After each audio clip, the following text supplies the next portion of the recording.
ಬಾಂಗ್ಲಾದೇಶದಲ್ಲಿ ಹಿಂದೂಗಳ ಮೇಲಾಗುತ್ತಿರುವ ದೌರ್ಜನ್ಯಗಳ ವಿರುದ್ಧ ನಗರದ ಸ್ವಾತಂತ್ರ್ಯ ಉದ್ಯಾನವನದಲ್ಲಿ ಹಿಂದೂ ಹಿತರಕ್ಷಣಾ ಸಮಿತಿಯ ವತಿಯಿಂದ ಬೃಹತ್ ಹೋರಾಟವನ್ನು ನಡೆಸಲಾಯಿತು.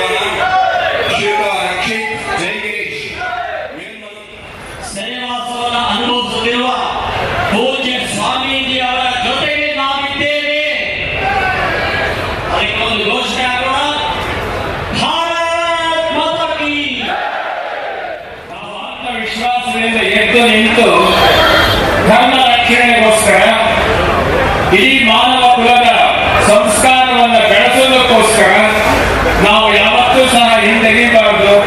ನಾವು ಅದಕ್ಕೆ ಸಿದ್ಧರಾಗಿ ನಿಲ್ಲಬೇಕು. ನೋಡಿ, ಬಾಂಗ್ಲಾದಲ್ಲಿ ಇವತ್ತು ಹಿಂದೂಗಳ ಮೇಲೆ ನಡೆಯತಕ್ಕಂಥ ಅತ್ಯಾಚಾರ ಅವಿವೇಕ ಮತ್ತು ಅಸಂಸ್ಕಾರಿ ಮೃಗ ಸದೃಶವಾಗಿರ್ತಕ್ಕಂಥ ವ್ಯಕ್ತಿಗಳ ನೆಲೆಯಲ್ಲಿ ಅದು ನಡೀತಾ ಇದೆ.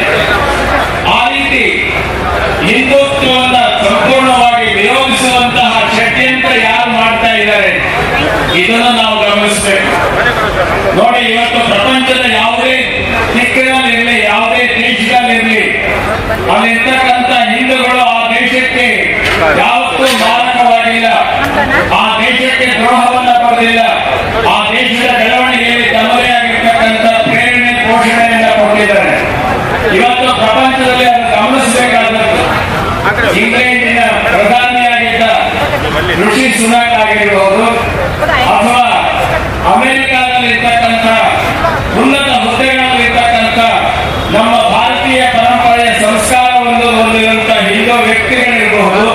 ಇದಿಷ್ಟೇ ಅಲ್ಲ, ಯಾವುದೇ ದೇಶದಲ್ಲಿ ಇವರು ನಮಗೆ ಯಾವತ್ತೂ ಪೋಷಕರಾಗಿರ್ತಾರೆ, ನಮಗೆ ಯಾವತ್ತೂ ವಿರೋಧವನ್ನ ದ್ರೋಹವನ್ನ ಮಾಡೋದಿಲ್ಲ ಅಂತ ಅನ್ನುವಂತಹ ಒಂದು ನೆಲೆ ಇಡೀ ಪ್ರಪಂಚದಲ್ಲಿ ಸಹಜವಾಗಿ ಬೆಳೀತಾ ಇದೆ. ಇವತ್ತು ಯಾವ ಇಸ್ಕಾನ್ ಮೇಲೆ ಬಾಂಗ್ಲಾದಲ್ಲಿ ದಾಳಿ ನಡೀತಾ ಇದೆಯೋ ಅದೇ ಇಸ್ಕಾನ್ 66ರಲ್ಲಿ ಸ್ವಾಮಿ ಪ್ರಭುಪಾದರು ಅಮೆರಿಕಾದಲ್ಲಿ ಪ್ರಾರಂಭ ಮಾಡದೆ ಹೋಗಿದ್ರೆ ಅಮೆರಿಕಾದ ಯುವಕರೆಲ್ಲ ಮಧ್ಯ ಚಟಗಳಿಗೆ ಈಡಾಗಿ ಅವರೆಲ್ಲರೂ ಸಹ ಹಿಟ್ಟಿಗಳು ಸಂಪೂರ್ಣವಾಗಿ ಇಡೀ ಅಮೆರಿಕ ದೇಶದ ಯುವ ಜನಾಂಗವನ್ನೇ ನಾಶ ಮಾಡತಕ್ಕಂಥ ಪರಿಸ್ಥಿತಿ ಇತ್ತು. ಹಾಗೆ ಒಬ್ಬ ಹಿಂದೂ ಸನ್ಯಾಸಿ ಆ ಜಾಗದಲ್ಲಿ ಎಲ್ಲರ ಮನಸ್ಸನ್ನ ಗೆದ್ದು ಅವರ ದುಶ್ಚಟಗಳನ್ನು ದೂರ ಮಾಡಿ ಅವರಿಗೆ ಕೃಷ್ಣ ಭಕ್ತಿಯನ್ನು ಹೇಳಿಕೊಟ್ಟು ಕೃಷ್ಣ ಪ್ರಾರ್ಥನೆಯನ್ನ ನಡೆಸಿದ್ದು ಇಸ್ಕಾನ್ ಅಂತ ಅನ್ನುವಂಥದ್ದನ್ನು ನಾವು ಮರಿಬಾರ್ದು. ಇದಿಷ್ಟೇ ಅಲ್ಲ, ಭಾರತವನ್ನು ತೊಲಗಲೇಬೇಕು. ಯಾರು ನಮ್ಮ ಹಿಂದೂ ರಾಷ್ಟ್ರವನ್ನ ದೇಶಭಕ್ತಿಯಿಂದ ಯಾರಿರ್ತಾರೋ, ನಮ್ಮಲ್ಲಿ ಜಾತಿ ಮತಗಳ ಭೇದ ಇಲ್ಲ, ಮುಕ್ಕೋಡಿ ದೇವತೆಗಳು ಇವತ್ತು ನಮಗೆ ಒಬ್ಬ ಅಲ್ಲ ಮತ್ತೆ ಒಬ್ಬ ಯೇಸು ನಮಗೆ ಜಾಸ್ತಿ ಆಗಲ್ಲ. ಎಲ್ಲರೂ ನಾವು ಸೇರಿಸ್ಕೊಂಡು ನಾವು ಬದುಕಿ ತಯಾರಿದ್ದೀವಿ. ಆದ್ರೆ ನಿಮ್ಮಲ್ಲಿರ್ತಕ್ಕಂಥ ಈ ಒಂದು ವಿಷ ಬೀಜವನ್ನ ತೆಗೆದುಹಾಕಿ ನಾವು ದೇಶಭಕ್ತರಾಗಿ ಒಂದೇ ಮಾತಾಡುವಂತ ಯಾರು ಬರ್ತಾರೋ ಅವನ್ನೆಲ್ಲ ನಾವು ಸ್ವೀಕರಿಸೋಕೆ ನಾವು ಸರಿಯಾಗಿದ್ದೀವಿ. ಇವತ್ತು ನಾವು ಏನು ಈ ಒಂದು ಕಾರ್ಯಕ್ರಮಕ್ಕೆ ಸೇರಿದ್ದೀವಿ, ಇವತ್ತು ವಿಶ್ವ ಈಗ